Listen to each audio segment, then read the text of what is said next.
Hello students, বর্ষস English একাডেমিতে তোমাদের আরও একবার স্বাগত।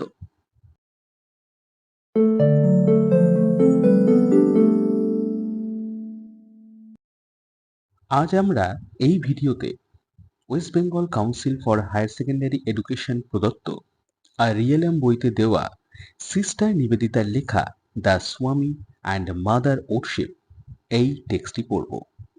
এই টেক্সটটি আমরা দুটি ভিডিওতে আলোচনা করব। এই ভিডিওতে থাকছে প্রথম 4টি প্যারার বাংলা এক্সপ্লেনেশন এবং ডিসকাশন। পরের ভিডিওতে থাকবে বাকি অংশ। পরের ভিডিওর লিংক এই ভিডিওর নিচে ডেসক্রিপশন বক্সে দেওয়া আছে, সেখান থেকে তোমরা সেকেন্ড ভিডিওটি দেখতে পারবে। সুতরাং স্টুডেন্টস, টেক্সটটি ভালোভাবে বুঝতে হলে এই ভিডিওটি প্রথম থেকে শেষ অবধি দেখো।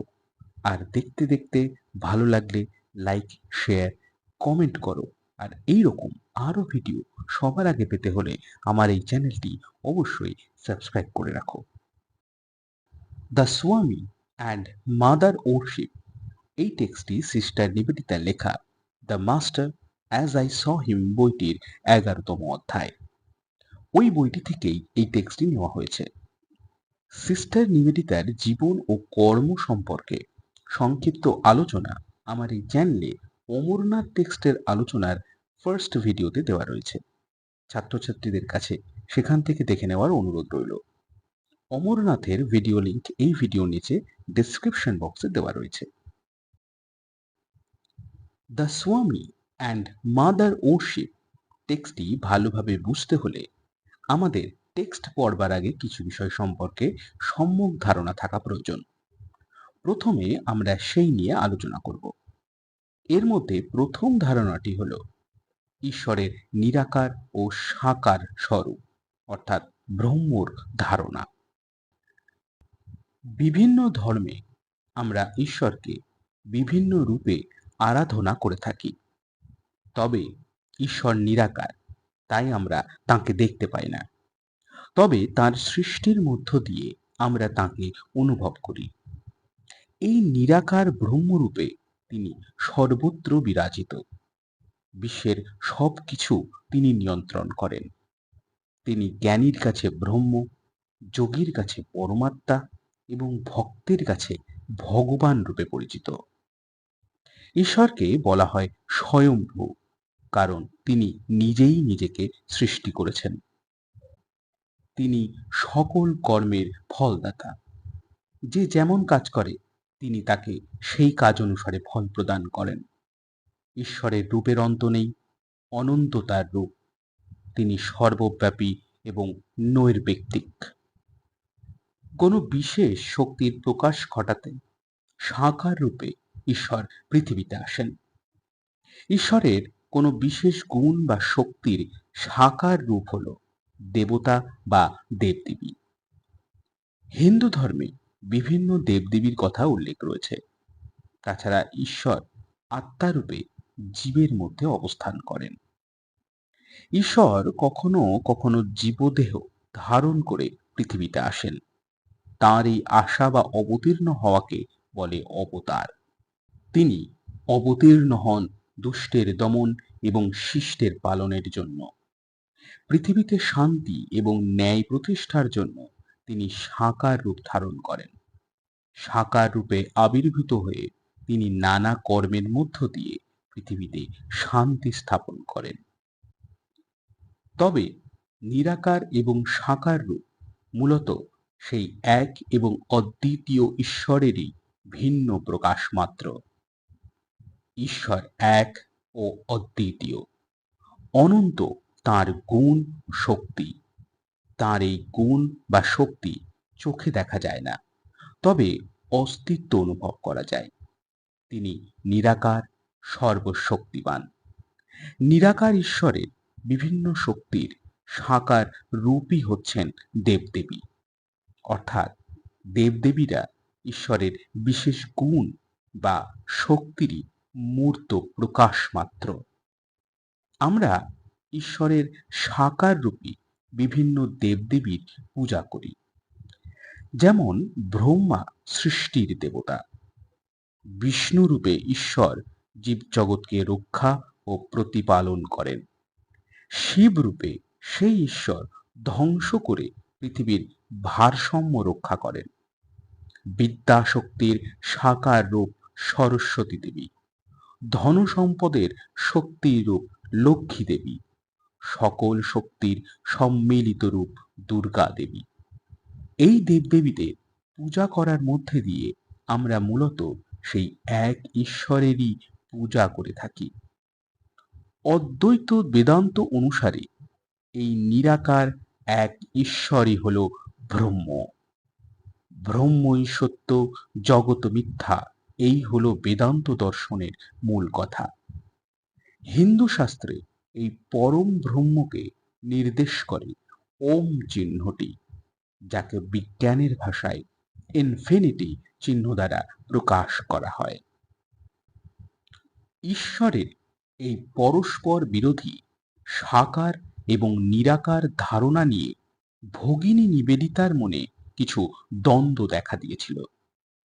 তার মতে স্বামীজি পরম সত্য নিরাকার ব্রহ্মর ধারণায় বিশ্বাসী, কিন্তু অন্যদিকে তিনি মা কালীর ভক্ত, তাঁর পূজারী।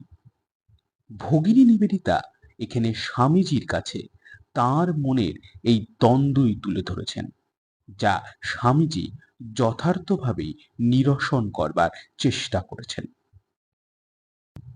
আলোচ্য গদ্যটিতে স্বামী বিবেকানন্দ কিভাবে তার ব্যক্তিগত বিশ্বাস এবং অভিজ্ঞতার মধ্যে দিয়ে নিরাকার পরম ব্রহ্ম এবং সাকার দেবদেবীর মধ্যে সঙ্গতি স্থাপন করেছেন, সেটাই তুলে ধরা হয়েছে।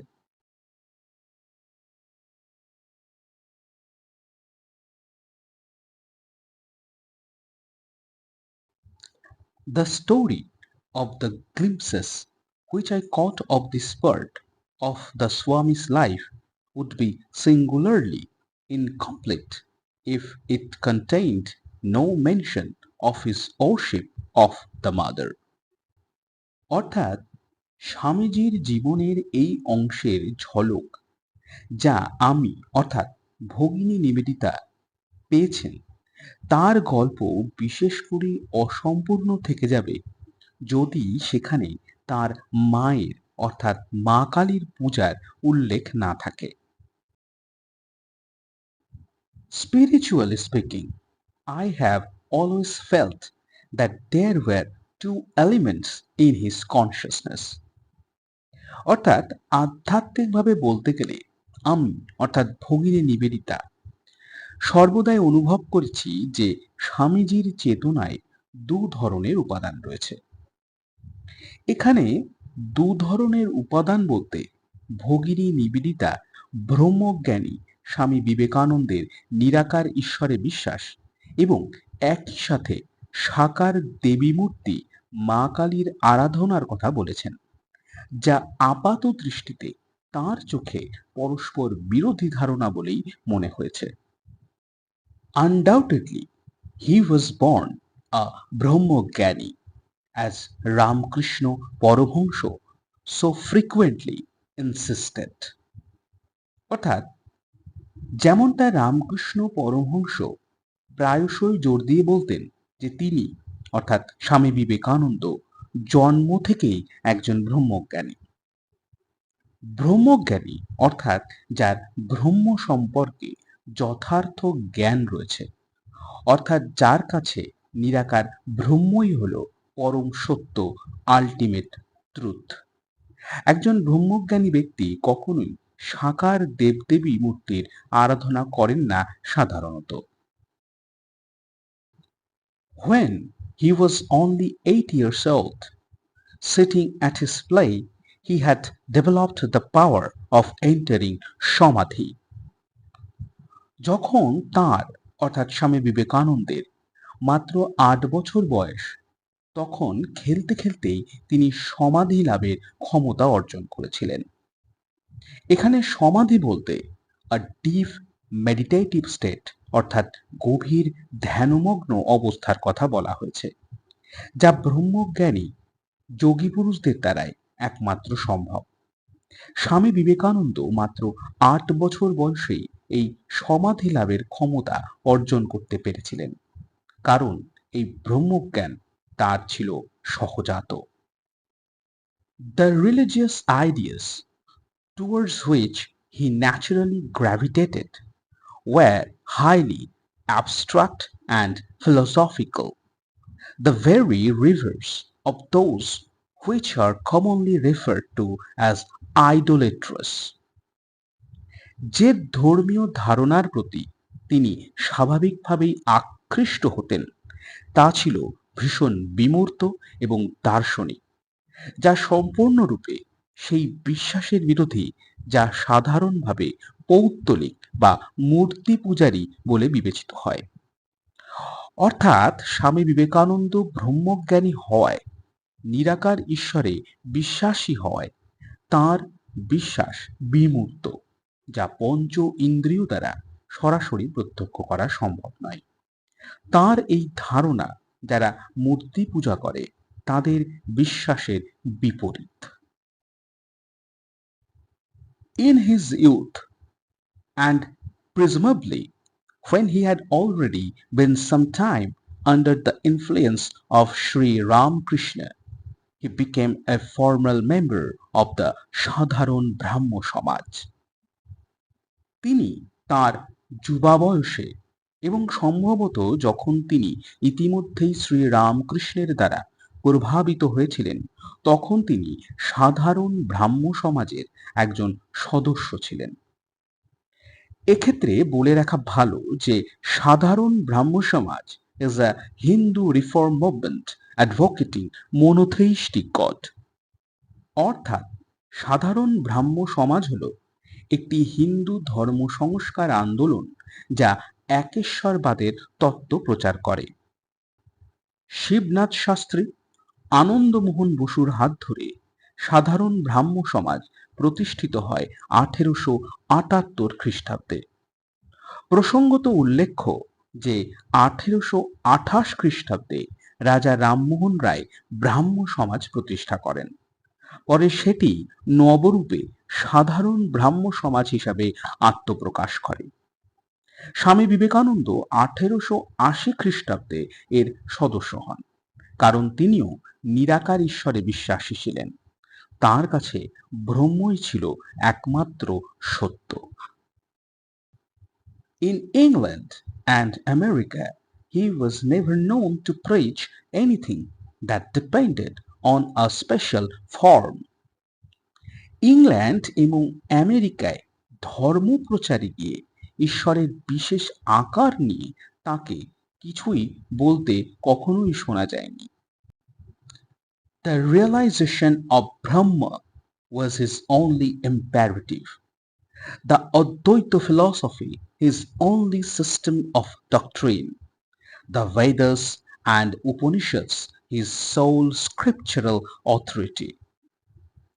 ব্রহ্মের উপলব্ধি ছিল তার, অর্থাৎ সমাজের কাছে একমাত্র অতি প্রয়োজনীয় কর্তব্য। অদ্বৈত দর্শন ছিল তার কাছে একমাত্র বিশ্বাসযোগ্য মতবাদ। বেদ এবং উপনিষদ ছিল তার কাছে একমাত্র শাস্ত্রীয় প্রমাণ। অর্থাৎ নিরাকার ঈশ্বরে বিশ্বাসী হওয়ায় ব্রহ্মের স্বরূপ উপলব্ধি করাই ছিল স্বামী বিবেকানন্দের একমাত্র লক্ষ্য।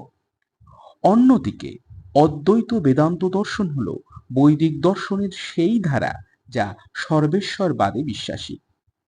অর্থাৎ তারা মনে করে এই জগতের সমস্ত কিছুর মধ্যেই ঈশ্বরের বাস। তারা পৃথক কোনো স্বতন্ত্র ঈশ্বরে বিশ্বাস করে না। অদ্বৈত বেদান্ত দর্শনের প্রধান ব্যাখ্যাকর্তা আদি শঙ্করাচার্য। আর বেদ এবং উপনিষদ যেখানে এই নিরাকার ব্রহ্মের স্বরূপ উল্লেখ আছে, তাই স্বামীজির কাছে শাস্ত্রীয় প্রমাণ।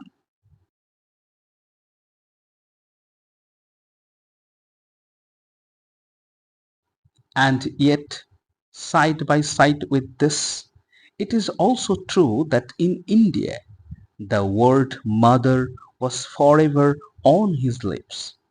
He spoke of her as we of one deeply familiar in the household life.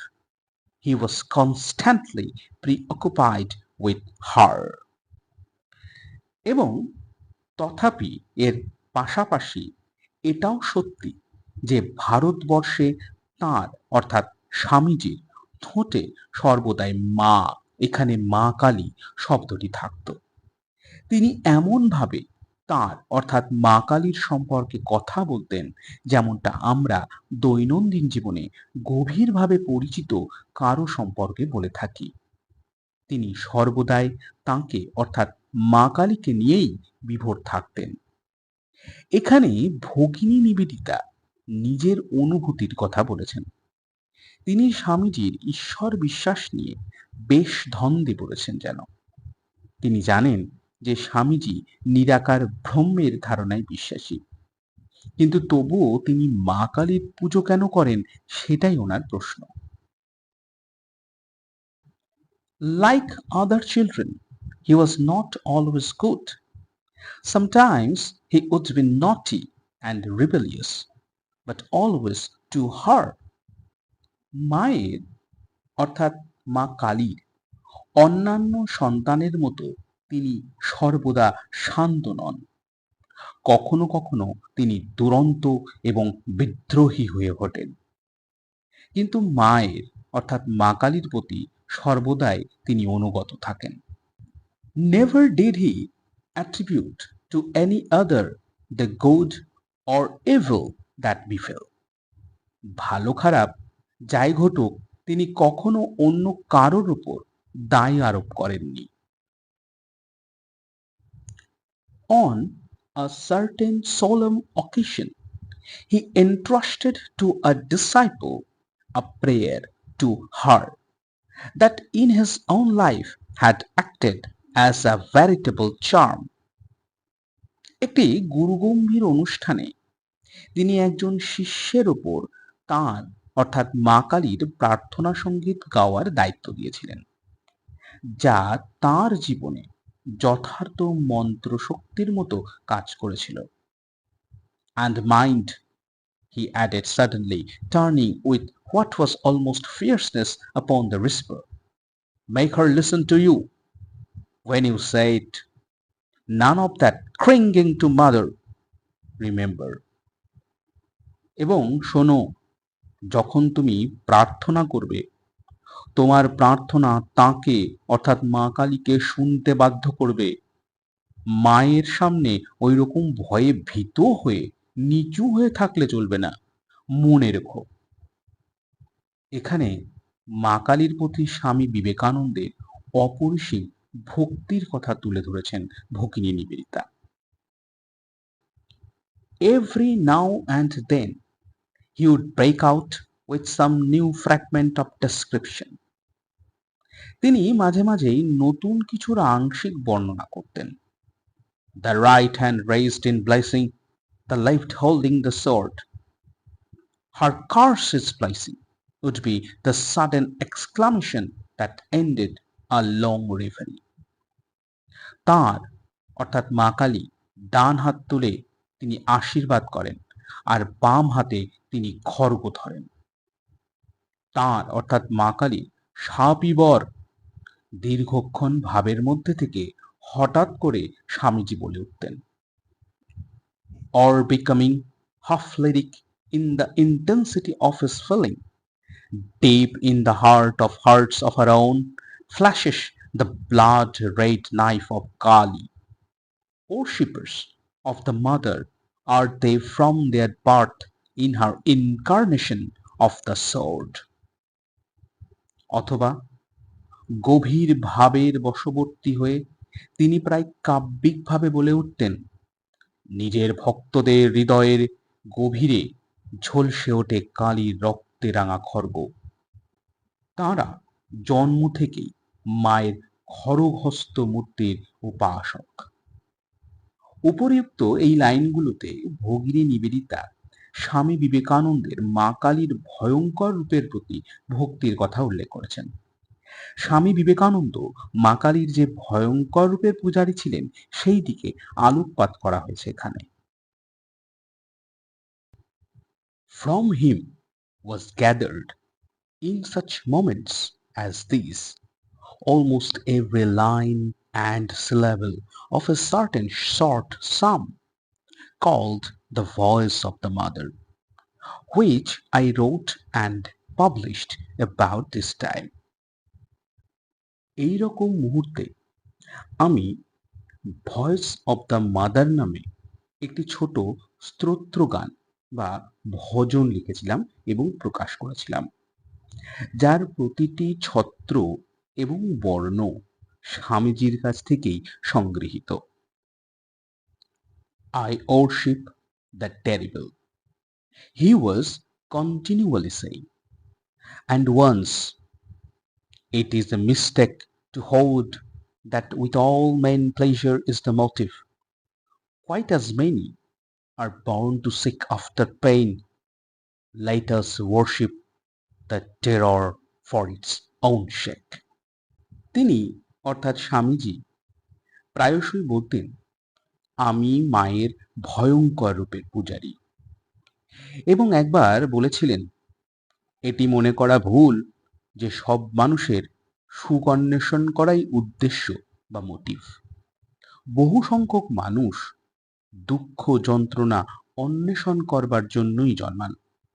চলো আমরা ভয়ঙ্কর রূপের স্বার্থে মায়ের ভয়ঙ্কর রূপেরই পূজা করি।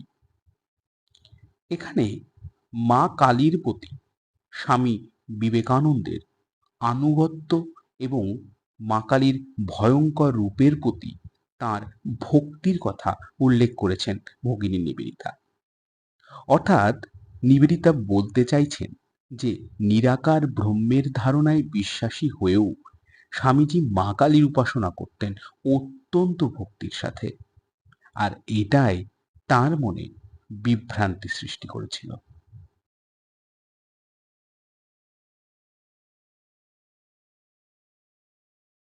He had a wholehearted contempt for what he regarded as squeamishness or mawkishness, অর্থাৎ ঈশ্বরের প্রতি অতি সংবেদনশীলতা অর্থাৎ স্কুইমিশনেস বা অতি আবেগপ্রবণতা বা মকিশনেস হওয়াকে উনি তীব্র ঘৃণা করতেন। He wasted a few words on me when I came to him with my difficulties about animal sacrifice in the temple.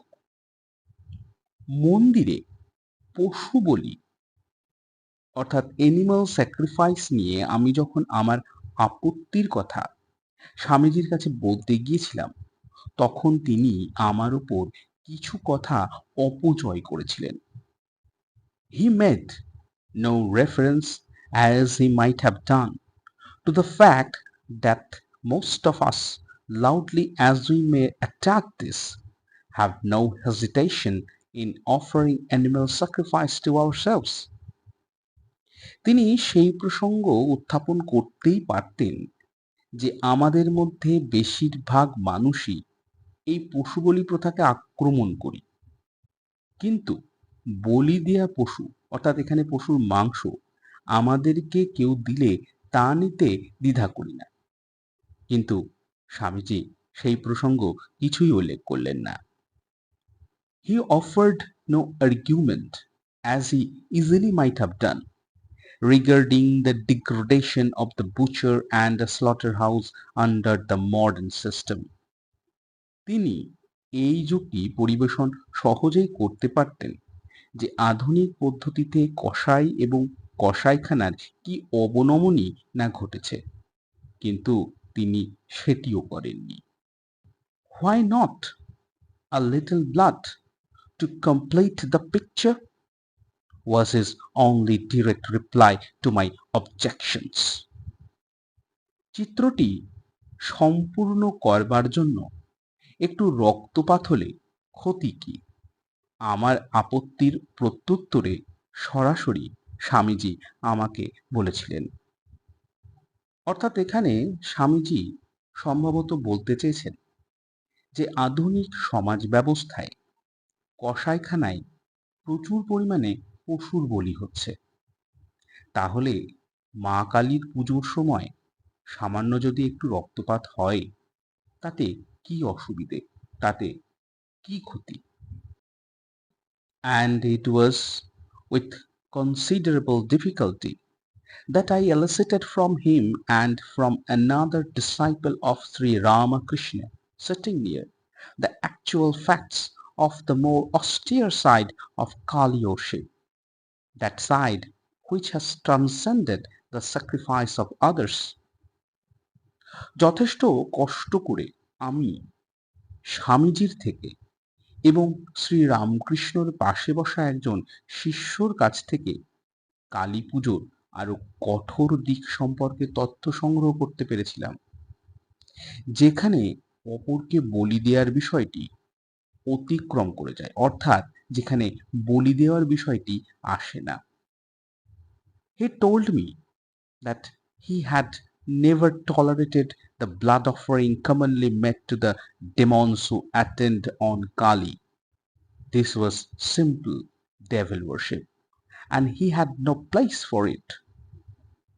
যদিও স্বামীজি আমাকে বলেছিলেন যে যে সমস্ত ভূতপ্রেত যারা কালীর অনুচর তাদের উদ্দেশ্যে বলিদান তিনি কখনোই সহ্য করতেন না।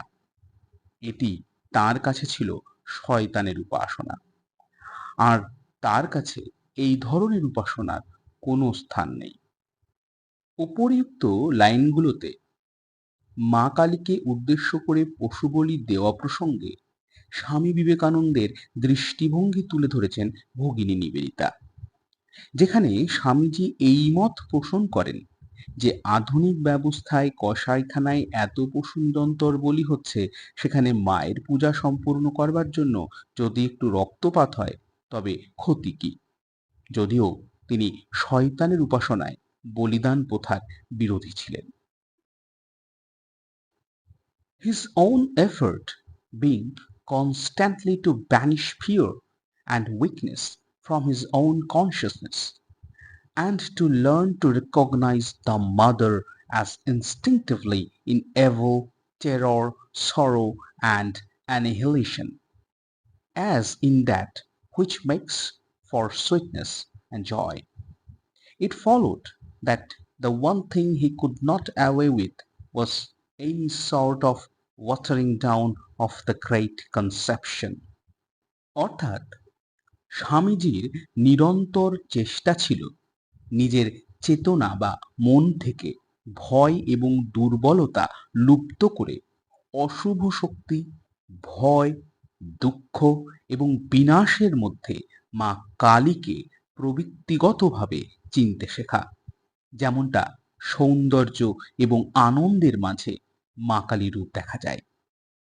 তার এই প্রচেষ্টা থেকে এটি স্পষ্ট হয় যে একটি বিষয় যা থেকে তিনি কখনো সরে আসেননি, তা হলো দৈবের ধারণাকে তিনি কখনো দুর্বল হতে দেননি। অর্থাৎ মঙ্গলময়ী মা কালী আসল, তার ভয়ঙ্কর রূপ নয়, এমন ধারণাকে তিনি কখনোই প্রশ্রয় দেননি। Fools, he exclaimed once, as he dwelt in quiet talk on the worship of the terrible, on becoming one with the terrible. Fools, they put a garland of flowers around thy neck, and then start back in terror and call thee the merciful.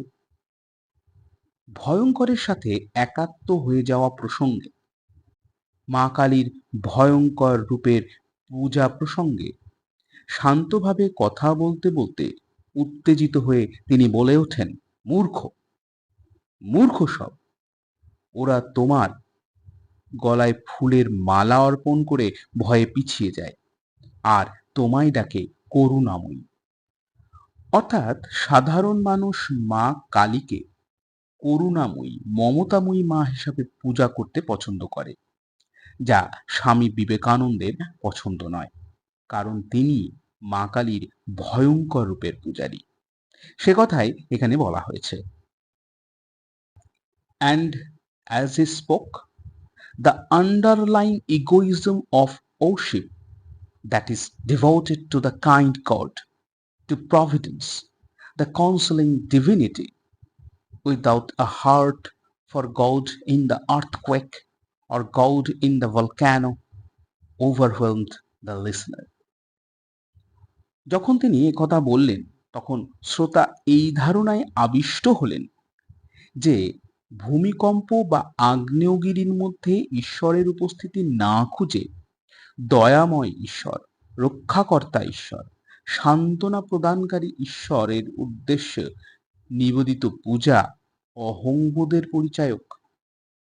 অর্থাৎ স্বামী বিবেকানন্দ নিরাকার ব্রহ্মে বিশ্বাসী হওয়ায় তিনি সর্বেশ্বরবাদে বিশ্বাসী, অর্থাৎ তিনি প্রকৃতির সমস্ত কিছুর মধ্যেই ঈশ্বরকে খুঁজে পান। তাঁর মতে প্রকৃতির মাঝে ঈশ্বরকে না খুঁজে মূর্তির মধ্যে পরম করুণাময় ঈশ্বরকে দেখার চেষ্টা, খোঁজার চেষ্টা করে তাকে পূজা করার মধ্যে ভক্তের অহংবোধ প্রকাশ পায়। One saw such worship was at bottom, as the Hindu calls it, merely shopkeeping, and one realized the infinitely greater boldness and truth of the teaching that God manifests through evil as well as through good. সেই শ্রোতা বুঝতে পারলেন যে এই ধরনের উপাসনা মূলত দোকানদারি প্রথা, এবং শ্রোতা এটাও বুঝতে পারলেন যে এই শিক্ষার মধ্যে অসীম সাহসিকতা এবং সত্য নিহিত রয়েছে, যে ঈশ্বর অশুভ, শুভ সমস্ত কিছুর মধ্যেই নিজেকে প্রকাশ করেন। এখানে শপকিপিং বা দোকানদারি প্রথা বলতে স্বামী বিবেকানন্দ মানুষের ঈশ্বরের প্রতি সেই রকম ভক্তি প্রদর্শনের কথা বলেছেন যার মধ্যে আদান প্রদানের বিষয় লুকিয়ে থাকে। অর্থাৎ মানুষ ঈশ্বরের প্রতি নিজের ভক্তি প্রদর্শন করে কিছু পাবার আশায়, যা হিন্দুদের কাছে মানত করা বা মানসিক করা নামে পরিচিত। স্বামী বিবেকানন্দ ঈশ্বরের প্রতি এই রকম ভক্তি প্রদর্শনের ঘোর বিরোধী ছিলেন। তাঁর এই ধারণা তিনি শ্রোতাদের বললে তাঁরাও তার কথার মর্ম বুঝতে পারলেন। One saw that the true attitude for the mind and will that are not to be baffled by the personal self was in fact the determination, in the stern words of the Swami Vivekananda, to seek death, not life, to hurl oneself upon the sword's point, to become one with the terrible for evermore. শ্রোতা বুঝতে পারলেন যে ব্যক্তি সত্তা দ্বারা বিভ্রান্ত হয় না এমন মন এবং ইচ্ছাশক্তির প্রকৃত মনোভাব হওয়া উচিত দৃঢ় সংকল্প। স্বামীজির কঠোর ভাষায় মৃত্যু অনুসন্ধান করো, জীবন নয়। নিজেকে তরবারির উপর নিক্ষেপ করতে হবে, চিরকালের জন্য ভয়ঙ্করের সাথে একাত্ম হতে হবে। অর্থাৎ স্বামীজির মতে মন এবং ইচ্ছাশক্তির প্রকৃত উপাদান হওয়া উচিত দৃঢ়তা। কোনো ব্যক্তি যদি দৃঢ়তার সঙ্গে প্রতিকূলতায় এবং প্রতিবন্ধকতায় নিজেকে নিক্ষেপ করতে পারে, যদি সে ভয়ঙ্করের সাথে মুখোমুখি হতে পারে, তবেই সে জীবনে সফলতা অর্জন করতে পারবে। আর সেই জন্যই তিনি মা কালীর ভয়ঙ্কর রূপের পূজারী।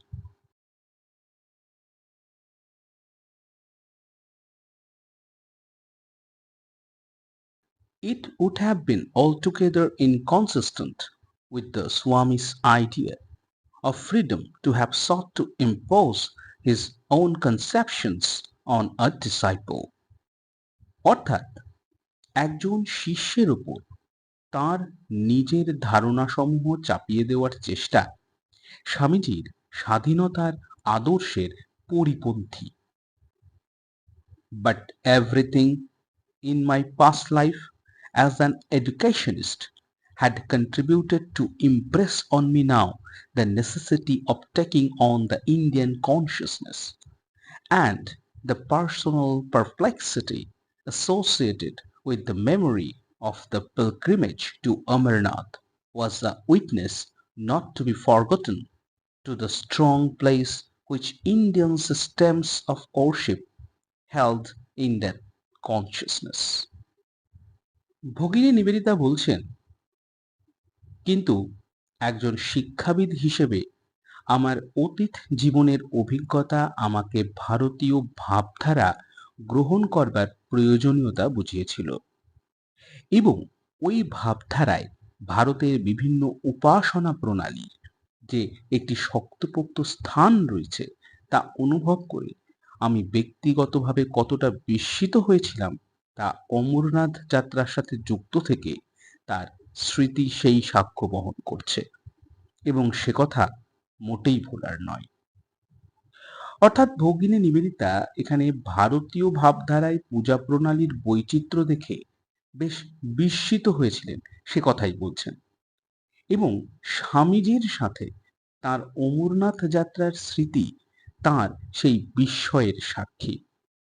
তিনি বুঝতে পারলেন ভারতীয় ভাবধারা গ্রহণ তার পক্ষে কতটা প্রয়োজনীয়। I set myself therefore to enter into Kali worship as one would set oneself to learn a new language or take birth deliberately, perhaps in a new race. যেমনভাবে কোনো ব্যক্তি কোনো নতুন ভাষা শেখার চেষ্টা করে অথবা স্বেচ্ছায় কোনো নতুন জাতির মধ্যে জন্ম নেয়, ঠিক সেইভাবে আমি মা কালী সম্পর্কে জানার চেষ্টা শুরু করলাম। To this fact I owe it that I was able to understand as much as I did of our Master's life and thought. Step by step, glimpse after glimpse, I began to comprehend a little. অর্থাৎ স্বামীজির জীবন ও চিন্তাধারা সম্পর্কে আমি যেটুকু বুঝতে সমর্থ হয়েছি তার জন্য এই ঘটনার কাছে আমি ঋণী। ধাপে ধাপে আভাসের পর আভাস পেয়ে আমি একটু একটু করে বুঝতে শুরু করেছি। অর্থাৎ এখানে ভগিনী নিবেদিতা কালী পুজো সম্পর্কে যে তথ্য ধীরে ধীরে জানতে পারছেন, যেমনটা তিনি জেনেছেন স্বামী বিবেকানন্দের জীবন ও চিন্তা কর্ম সম্পর্কে, ঠিক সেইভাবেই কালী পুজো সম্পর্কে ধীরে ধীরে নানা কিছু জানতে পারছেন, সে কথাই এখানে বলছেন। And in matters religious, he was, without knowing it, a born educator. He never checked a struggling thought. এবং ধর্মীয় ব্যাপারে তিনি অর্থাৎ স্বামী বিবেকানন্দ তার অজান্তেই ছিলেন একজন আজন্ম শিক্ষক। তিনি কখনো বিরুদ্ধ চিন্তাভাবনাকে দমিয়ে রাখতে চাননি। Being with him one day when an image of Kali was brought in and noticing some passing expression, I suddenly said, "Perhaps Swamiji, Kali is the vision of Shiva, is she?" He looked at me for a moment. Well, express it in your own way, he said gently. Express it in your own way. ভগিনী নিবেদিতা বলছেন যে স্বামীজির কাছে একদিন বসেছিলাম যখন একজন মা কালী একটি ছবি এনেছিল। ছবিটির মধ্যে একটি ক্ষণস্থায়ী ভাব লক্ষ্য করে আমি হঠাৎ বললাম, স্বামীজি, কালী সম্ভবত শিবের কল্পনাপ্রসূত, তাই কি? তিনি কয়েক মুহূর্ত আমার দিকে তাকালেন, তারপর শান্তভাবে বললেন, ভালো ভালো, নিজের মতো করে বলো, নিজের মতো করে বলো। উপরিউক্ত এই লাইনগুলিতে ভগিনী নিবেদিতা মা কালীর সম্পর্কে জানার চেষ্টার কথা বলেছেন। তিনি বিদেশিনী হয়েও স্বামীজির শিষ্যত্ব গ্রহণ করেছিলেন। তিনি বুঝতে পেরেছিলেন ভারতীয় ভাবধারা গ্রহণ তাঁর পক্ষে কতটা প্রয়োজনীয়।